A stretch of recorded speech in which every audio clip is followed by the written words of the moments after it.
So this time we're going to be getting the hot water system plumbed in our van using the heat exchanger kit from Bobil Vans to heat our water using the air from our diesel heater.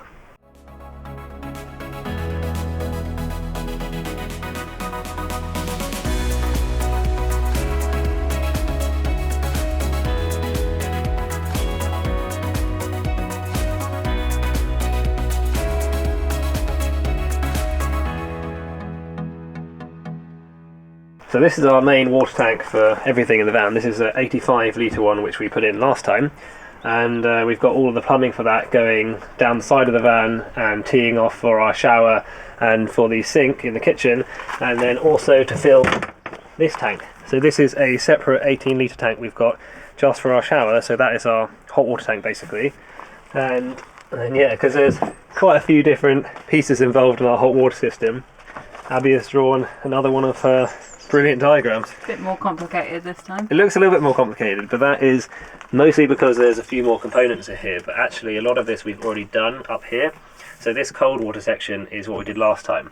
So this is the tank just off the page here, and then there is a cold water feed pipe going behind the shower and then comes out around this side, and then it tees off to give cold water to the shower, so you can have a cold shower if you want. And then it goes to the sink, and we've just connected the hot and cold of the sink together at the moment because we've only got cold water going to the sink. And then yeah, it tees off again and comes in with a little manual tap. And then to actually heat up the water in the tank, we've got our diesel heater down here. So ordinarily this is just taking the cold air through the ducting, heating it up inside the diesel heater, and then it comes out as nice hot air here.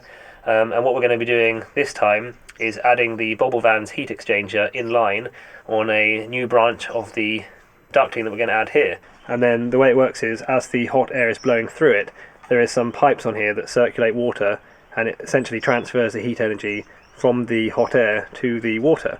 So the pipe work coming out of here will be nice hot water, hopefully. So that just sits in there, and then to actually circulate the water through the heat exchanger, there is a tiny little pump, and that's just going to be running and just continually drawing water out of the tank through the exchanger and then back again. So this loop is just going round and round and round, just heating up the tank basically. And then to actually use it, we've got a supply line which comes out here, and then just like we did for the cold water side of it, just goes through a pump and accumulator and then pumps it up into the shower. So as soon as we turn on the hot tap in the shower, it will draw water from the hot tank. That will have hot water coming out, so we have a nice shower, and then it just goes through the drain and will drain into the grey tank under the van. So I haven't shown on this diagram, but a completely separate system we're doing is coming later, so that's the recirculating part, and that will take the water out of the drain, filter it, put it through UV light and stuff like that, and then put it back into the tank.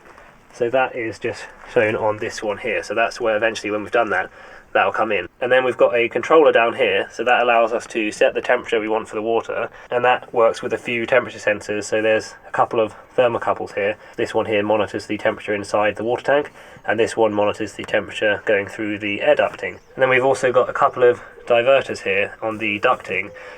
Those are basically just these, so we got those from Bobil Vans as well, and that's literally just a manual diverter flap that you can do in there.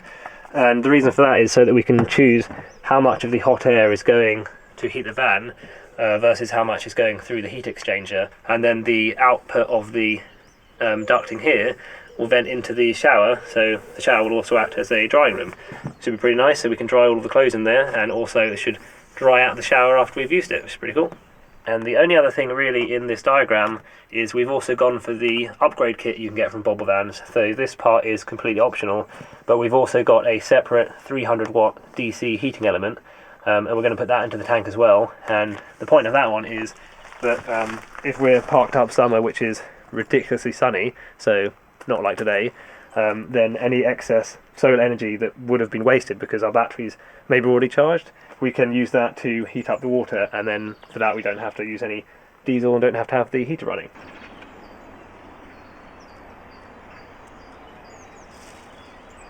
So this is all the stuff we got with the Bobil kit. So we've got the water tank obviously, and the heat exchanger, and then that just has two little stands that kind of hold it up and allow you to connect the ducting to it. Some bits of tube and other bits and pieces and connectors and things. Then we've got the little controller which is in that box we need to wire in, and a little plate for that to sit into, so we're going to have to mount that somewhere. instructions obviously, and Jubilee clips and stuff, and then the pumps. There's two pumps because there's one that's the circulation pump to take the water out of the tank and put it through the heat exchanger and back again, and that's the smaller one. And then they also give you a larger one, which is that you can use to take it out to your tap and stuff like that. We're not going to use that one because we've already got our own one, but got a free pump to use for something else if we need it. And then because we've gone for the solar upgrade kit, we also have some bits and pieces just for that. So yeah, so what we have to do now is drill loads of holes into the tank for all of the different connectors we've got. And before we do that, we'll actually figure out where they go, and we've got a very tight space in the cupboard, so that's actually probably going to be one of the hardest parts. So, in this cupboard is where this tank is going to be stored. There is a lift up flap that normally sits in that section there, but under there is where we're going to have our heat exchanger and things like that that will eventually connect up to our tank, which It's going to be a very tight fit. yeah.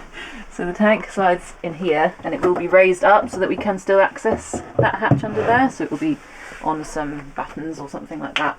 And yeah, so you can see we've already done the cold side of the plumbing, and this is the fill for this tank which goes into the top there. So yeah, we haven't got a huge amount of space to work with, and I imagine most of the connections are going to be on this side of the tank. And we've also got to consider things like we've got to insulate this tank so that it keeps the water warm and things like that. So yeah. The unfortunate thing is that we're probably going to have to end up taking most of our kitchen out again, like we did for the last video, which is always a bit of a pain. But yeah. never mind. Well, at least it's not raining today. That's true. We've actually got really nice blue sky. Still cold though. Long may it continue. Right.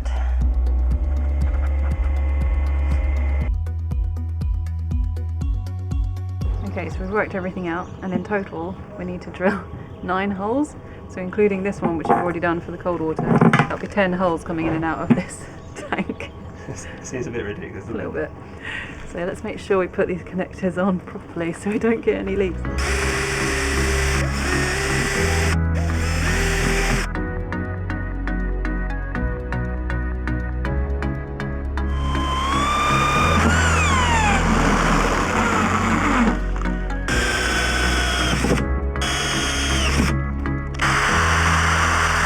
That is a whole lot of holes. There we go. Nice. Right. Is that all of them? I think so. I think I've lost count, to be honest.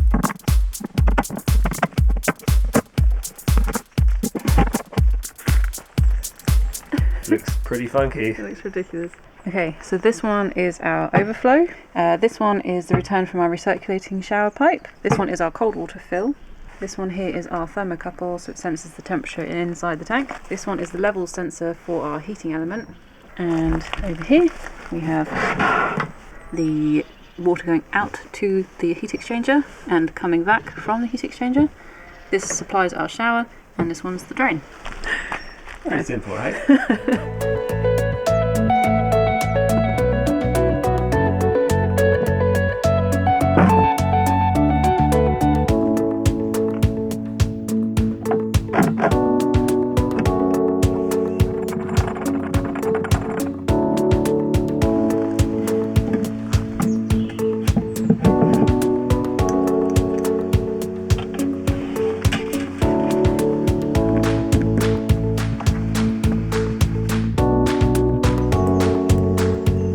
So we've got our tank all ready to do a water test now, and the reason we've got lots of different connectors on here, different types of connectors, is because we're using the John Guest 12mm plumbing for all of our stuff. So it's the same stuff we use for the cold water, and that just is going to clip or push into there like that.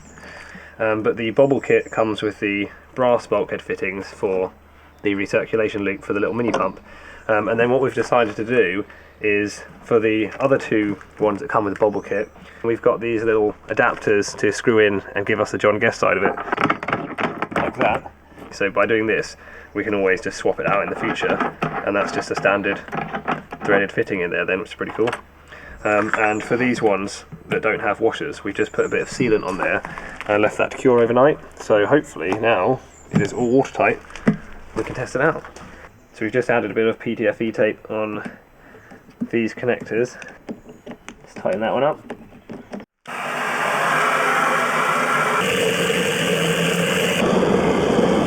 there's a little leak there.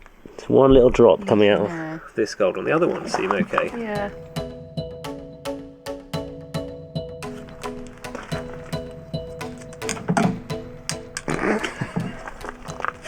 At least it didn't have far to land, otherwise we would have had PTFE tape all the way down the gun.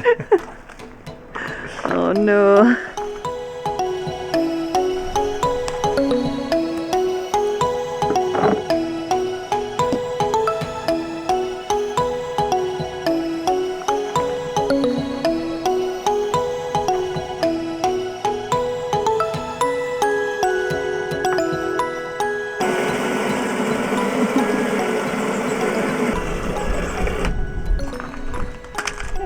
Have we got it?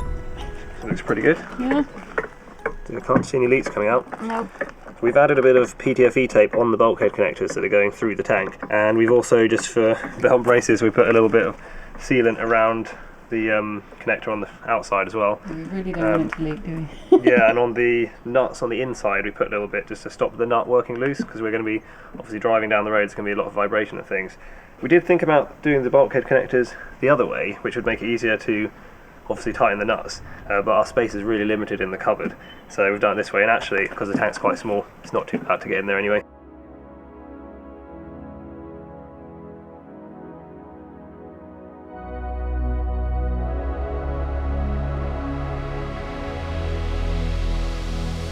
Just made this little frame that just sits in there. Very snug It fit. is a very snug bit, but it does go. Actually, just like that. And then we can lift that up and out. And then we can still get our hand in there. And hopefully there shouldn't be too many pipes coming out of the tank here. They should mostly be at the back.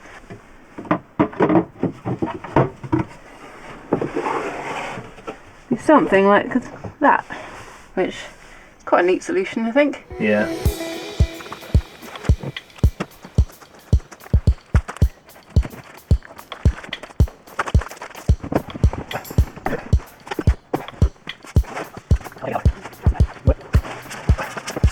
So, I think we're going to get cracking with placing our diverters in. So we've got one which is going to go over here, and then the other one is going to be for the air intake side. So it's going to sit there, and one of them's going to loop around and come out here, and the other one's going to go there through the bulkhead into the cab, and that's so that we can decide if we want to take air and circulate air from inside the van or take slightly fresher air from the cab. So that will go just there on the other side of the diverter. Yeah, we should just have enough space. Alright, let's do it. Assemble heat exchanger fittings as shown. Do not over tighten fittings. Right.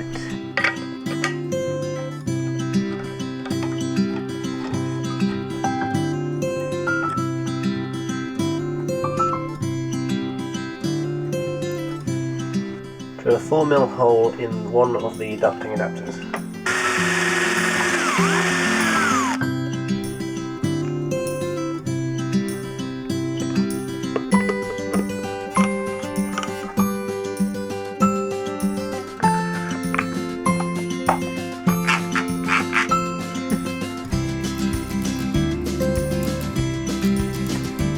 A slight snag, the tubular E-clip we've got with it, not actually big enough to go over the ducting, which is a little bit annoying. We'll have to see if we've got enough kicking around from the diesel heater left. Yeah. Maybe they just gave us the wrong ones.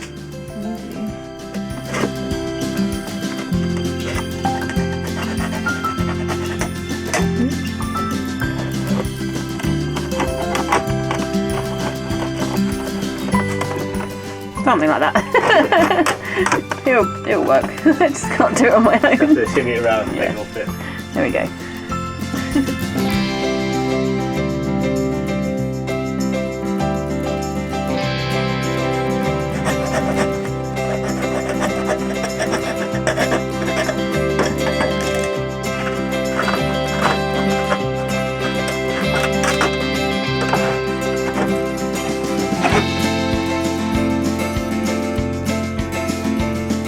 So it's taken a bit of shuffling around, but I think we've managed to get everything in. So we've got the air intake coming in through here, and it'll go round that one into the heater or through this one. So we've got this diverter so we can change what percentage is coming from each. And then it comes out this way, so the hot air will flow this way to this diverter, and then we can change this one here. So if we have it like that, the flap's closed there and all the air will be heating the van. Or if we have it like that, it will go into the heat exchanger, and obviously we can change how much of that, and then that will go through there into the shower. So yeah, it's actually quite a tidy setup. And then we've got space here for our pumps, so the pipes will come down through into the cabinet, around here somewhere, through here, out, back out, around, up into the shower. And yeah, we've got to get some wires and stuff done and the drain and things, but I think that's actually turned out pretty good. Quite tidy. Yeah, a lot of pre-planning is involved for that. Sweet.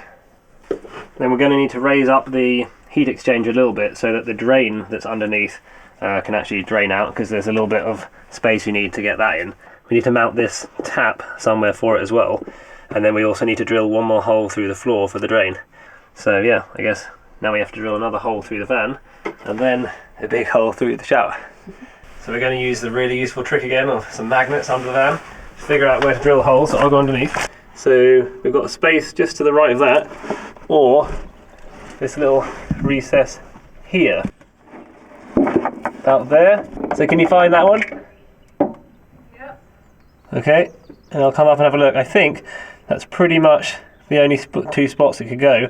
And then further down we've got the shower drain, so it's quite neat actually, they're all just in a line. Okay, so is that one there? Yeah. Okay, cool. So we can either go just to the right of that existing drain, or in the corner. I think that one's better. What, because it's out of the way of the other one? Yeah. Okay. Yeah, that's a screw. Well, what are the chances of that? Not high. That's so annoying. Sounds more promising. Yeah.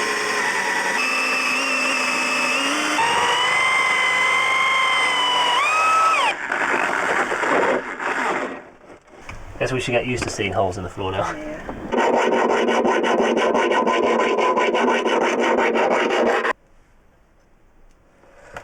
Okay, let's put some hammerite on there, so yeah, that's pretty much the last thing we can do today, right? Yeah. Hopefully, there's only like, what, 2 more holes we're going to drill on the van? Yeah, please, no more than that. Could do one for the gas and one for the toilet, and I think that's it. Yeah. So the time's come, we're going to drill the big hole through to our shower, and fortunately we thought in advance and we've cut a hole in our kick plate area here, but obviously now we need to go through the shower wall. Yeah. And hopefully it won't come out too low in the shower if we've measured it right. Yeah, we'll see, won't we?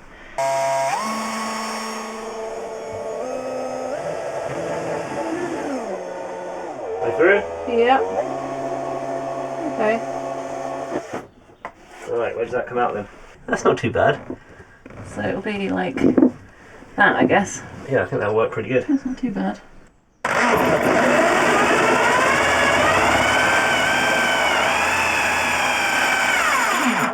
Alright.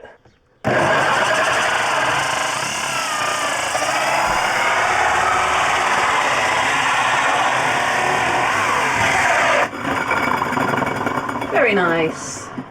There we go. Don't think our shower's waterproof anymore. Oh no!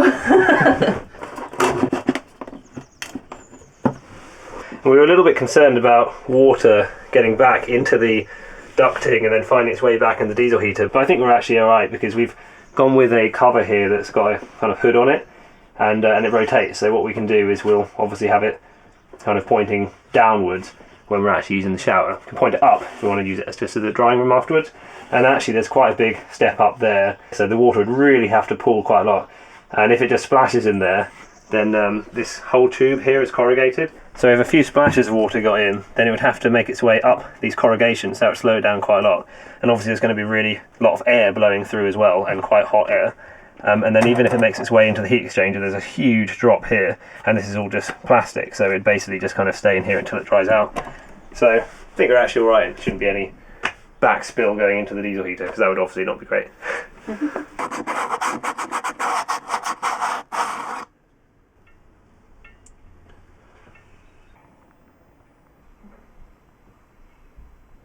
So while waiting for that to dry, we're just going to start routing some wires behind the shower. And how many have we got to do? 4 pairs. 4 pairs. Okay. Hopefully it's going to be pretty easy because we've already got some conduit there and we put some string in it last time, so in theory we should just be able to tie it on, pull it through. In theory, yes. Let's see. A little bit more. There we go. Okay, that was actually quite easy. Awesome.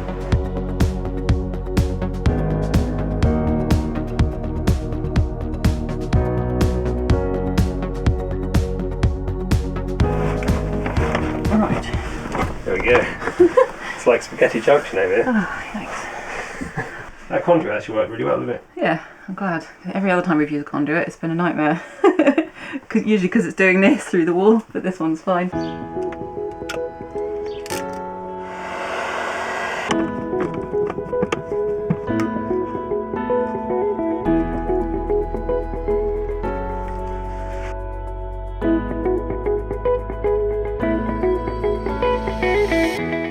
What is going on here? Okay, so we've got it all temporarily hooked up so that we can test it's all working before we actually put it back into the cabinet. So yeah, it's going to come out through this pipe, the water, down into the pump, and then it will go into the heat exchanger, and then it goes through the heat exchanger and then back out this pipe, and then we've got this ridiculous over-engineered water fill temporarily for this, and then yeah, the last thing we need to do is just hook up all the wiring. We're just going to do that temporarily as well, so just made a whole bunch of pieces with all the bits of scrap wire we've got left around. So that's the wiring diagram for the Bobil kit, and most of it centers around this little controller, and essentially there's just a few different switches to get the pump to turn on. So the power is coming up to the main switch, and this is the master switch, the little red one. We're not using the one on the right yet because that'll be for the element, and then if that switch is closed, then it sends power to this box, and this box is essentially just another couple of switches that are temperature controlled. So the first one it sends power to is the water temperature switch, and what that one does is it checks the temperature of the tank, and if it is below what we want, so if we set it to 40 degrees and it's only 35 degrees, then the tank temperature is too cold, and that will turn on this switch, which then sends power down to the second switch, which is the air temperature switch, and then the air temperature one monitors the temperature of the ducting, and if that is hot enough, then it will turn on that switch, which then ultimately sends power to the pump. So a switch to turn on the whole system, a switch for the water temperature, and a switch for the air temperature, and if all 3 of those switches are closed, so if they're all on, then the pump goes on. So that is just going to go in there. There we go. So that's going to go like that, and then we've got a little double rocker switch which just goes which round does this go? What's the on? I always forget. The one. On is the one, so we want it like that way? Yeah. Okay, so put that in there and clip that into place. There we go. Cool, so okay. Quite a nice little unit. So that's going to sit obviously somewhere up here, but for now we'll just have everything just loose to see it works. So we've got the cable that's coming from the battery, or here is a battery, for us it's our fuse box at the back of the van, and that is this one, I think. And we've used 3mm cable for this, which is actually really over-engineered for what it needs to be for this pump, because I think this only draws like, it's like 1.5 amps or something, but that's what we had, so that's what we've used. The second switch will be for the solar element, so for now it's just going to be the first switch. And just to make this easier to test, I'm just going to use some of these Wago connectors, which are really handy for this kind of thing, because you can just literally put the wire in, clamp it down without crimping anything.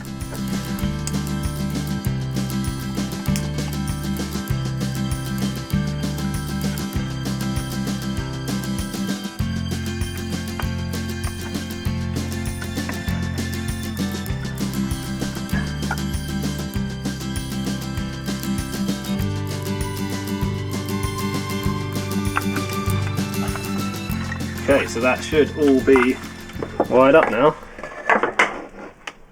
So we can actually test it now. All we need to do is just put a fuse in the back, because we haven't done that yet. And that's it. And fill up the tank. And fill it up. There we go. Okay.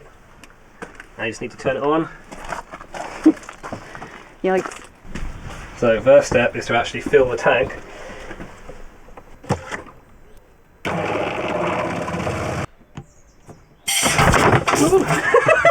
A little bit violent. Let's fill it halfway. Yeah, and these are closed, aren't they? Abby's just running to get a towel just in case. Probably a good idea. Okay. Any leaking? Can't see any yet. It's good. Don't say yet. Not very optimistic. Okay, there are no leaks. Good. Happy? Yeah. Alright. There we go. So if we wire this correctly, then this switch should be all that we need. That one doesn't do anything obviously, so here we go. Oh. I hear noises. Aha! I see lights. Nice! Very cool. So now we need to set this to what temperature we want it to turn on. So it's currently 10.3 degrees, and if we hold this one down, this is the target temperature. So we're just going to put that up to 40 degrees, which should be a nice shower temperature. There we go, so the light is on there, so it actually wants to turn on because the water temperature is too low. It's only 10.3 degrees, but the air one is off, and that's because obviously the diesel heater's not on, and the air temperature here is only 12.9 degrees. So now, in theory, all we have to do is turn on the diesel heater, and once it gets up to temperature, then that light should come on, and then should start circulating everything in the pump and warm up the tank. Okay. So we've got the afterburner controller for our diesel heater, which is pretty cool because it adds Bluetooth control and Wi-Fi, so we can see in the app what it's doing. So it's heating the glow plug and it's at 12.2 degrees. So yeah, we can just leave that there. Now we just wait. Heating heat exchanger. Quite fun really, it's like a little science experiment. Running.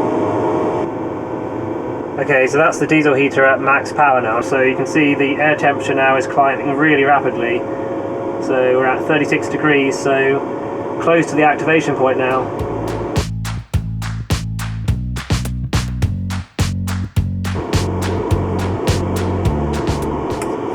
There we go, so that is now on, the light's lit up. So now the pump is on and you can hear some water sounds, so that's good. And if you look in the tank, you can see there's kind of water starting to circulate a bit. So this pipe here is the feed going into the pump, and that is cold. And then it comes back round through the heat exchanger. So again, this one is cold coming out the pump. And then this one coming back out the heat exchanger is actually quite hot. And that hot water is going back in there. And if I put my hand in the tank, I can feel, yeah, just where it's coming in. It's quite nice and hot there now. And then on the other side of the shower wall, we've got our vent here, so this is quite nice because it's heating up the shower room and acting as a drying room basically in here. And the air coming out there is just kind of nicely warm. It's not really hot because a lot of the heat is being taken away by the heat exchanger.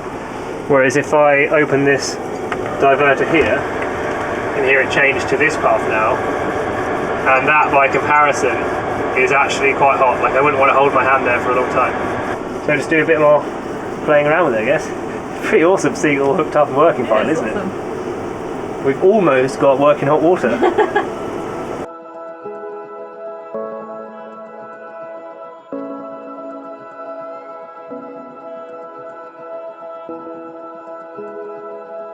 So what we found was that the pump didn't like being suspended in the air. It was making a kind of gurgling noise. So what we've done is we've just temporarily mounted it on some wood and stacked it up. And now that's running really nicely and everything seems to be working really good. So what we thought we'd do is a little test to see how long it takes to actually heat the tank up to 40 degrees, which is what we want. And as soon as the heater is up to the temperature, we'll start the timer, see how long it takes.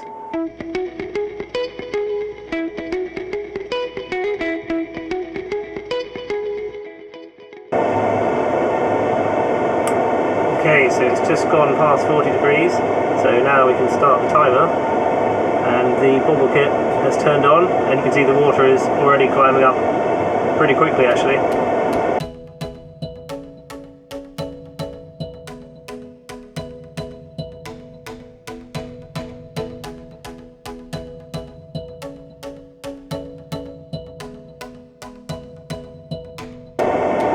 39.9, 40, and it's clicked off.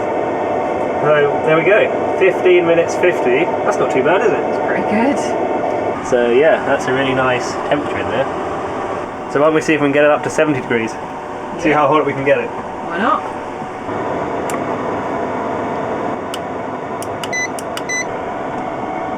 So there we go, we're over 70 degrees now.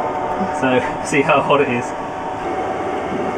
Pretty hot. Yeah, I think that's more than the recommended temperature to come out of like kitchen taps and stuff like that. So yeah, but good to know anyway.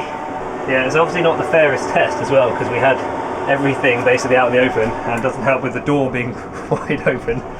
So I think we should test it again at the end once it's all insulated and stuff. Yeah, but it's just fun to try it, wasn't it? Really cool. Yeah. And I'm really liking this controller. It looks like something out of Back to the Future. I kind of want to see it go up to 88 on one of them. Just missing the flux capacitor. So that's all for this one. We'll catch you in the next video where we'll be getting it all installed properly and hooking it up to our shower. See you then.